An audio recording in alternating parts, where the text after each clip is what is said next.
আসসালামু আলাইকুম, সবাই কেমন আছেন? আশা করি ইনশাআল্লাহ সবাই ভালো আছেন। আলহামদুলিল্লাহ আমিও ভালো। আজকে আরেকটা ভিডিও নিয়ে আসলাম। ভাবলাম যে কালকে তো শুধু পরিচিত পর্ব চলে গেছে, আজকে ওমান সম্বন্ধে কিছু কথা প্লাস আমার দোকানটাও একটু দেখাবো ভাবতেছি, যেখানে আমি কাজ করি। আর ওমানি মেয়েরা যে বোরকাগুলো পরে, এটা তো এদেশে আবায়া বলে, তো ওগুলো আজকে আপনাদেরকে দেখাবো ইনশাআল্লাহ।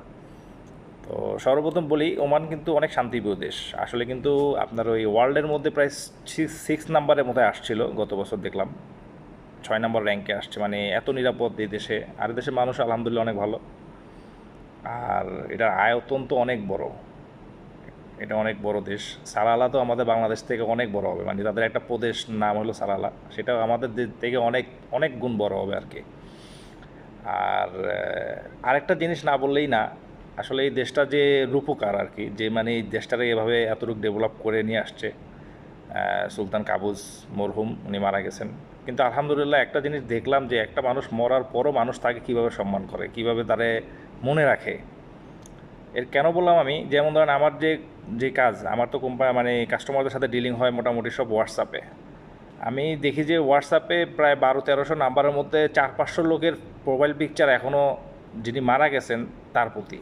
এবং কি আপনি ওমানে যদি কখনো আসেন, কিংবা ওমানে কাউকে জিজ্ঞেস করেন, একবারে প্রবাসী থেকে শুরু করে ওমানিরা পর্যন্ত বলবে যে মানে সুলতান কাবুস সম্বন্ধে আলহামদুলিল্লাহ কেউ আপনাকে একটা নেগেটিভ কথা বলবে না। সবাই তাকে শ্রদ্ধা করে, ভালোবাসে, এবং কি তারা এখনও সম্মান করে। মৃত্যুর পরও গিয়েও সে এখনও বেঁচে আছে, কারণ সে দেশটাকে ওভাবে সুন্দরভাবে চালাইছে। প্রবাসী বলেন, তার দেশের লোক বলেন, সে সবাইকে সম অধিকার দিছে। এবং কি তার আমলে আলহামদুলিল্লাহ সবাই ভালো ছিল। এখন যিনি আসছে উনিও ভালো আলহামদুলিল্লাহ। তো উনি যেহেতু নতুন আসছে, এখনও তো সময় হয় নাই, আশা করি ইনশাল্লাহ উনিও অনেক ডেভেলপ করবে ওমানকে। আর আমাদের যারা প্রবাসী আছে তাদেরকেও দেখবে, তাদের সুযোগ সুবিধাগুলো আরও বৃদ্ধি হবে। এখন তো আপাতত ভিসা বন্ধ আছে ওমানের। তো এই আর কি আলহামদুলিল্লাহ। আর সবচেয়ে বড় কথা একটা জিনিস কি, আমাদের দেশে আমরা সবসময় শুনি যে আরব দেশের মেয়েরা ওরকম সেরকম, আসলে এটা একদম মিথ্যা কথা।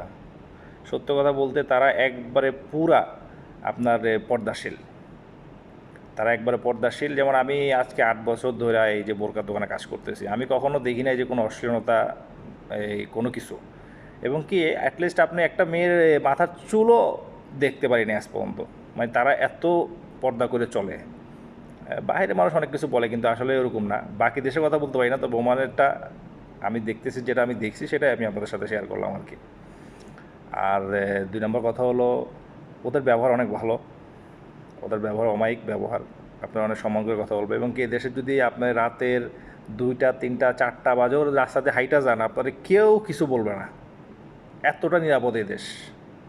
তা যা হোক, অনেক কথা বলে ফেললাম ওমান সম্বন্ধে। আর এই দেশের সবচেয়ে বেশি ভালো লাগে আমার কাছে বিরিয়ানি, কারণ এই দেশের মাটন বিরিয়ানি, চিকেন বিরিয়ানি যাই খান না কেন, ঝাল নাই। এখানে সব কিছু মিষ্টি।